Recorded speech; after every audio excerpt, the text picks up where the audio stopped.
Unë kalësh. Unë zakonisht nuk sjaroj poezin. Poezia është vetë, as librat e mi, zakonisht. Tash, nuk e di a do të lexoj një poezi, nuk e sjaroj. Por një poezi që kushtohet një mikut tim, një shqiptari shumë njohur nga Kosova, tek i Dervishit, që kam nejtë edhe në Shkup edhe këtu. Pra, do të lexoj atë poezi edhe nëse nuk e ka para pa organizatori në program.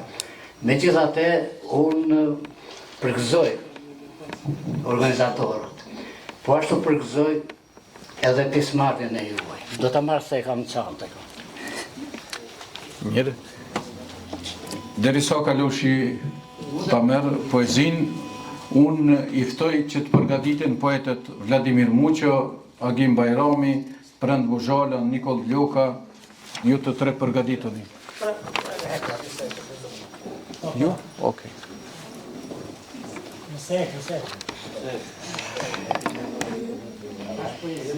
Frikë të kesh, sot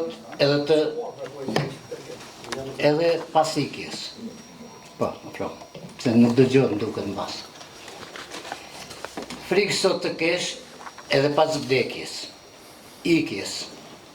Shkaku se partizanët e partive politike i ndërruan rospit. Musit i gratë besnike, natë e ditë gjithë jetën, fjetën me gjadin. Zbrasin në akademi përkujtimore.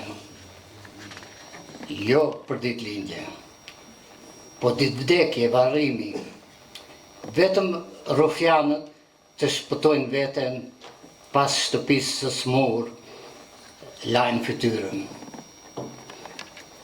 Hallupët që djetë të spionuan në redaksi dhe të përzuan patriotët nga puna. Arsye, ti nuk dole kundër vllajt Kadares. Vetë dolën në gazetat në vazhdime u shpërblyen me poste politike, çmime.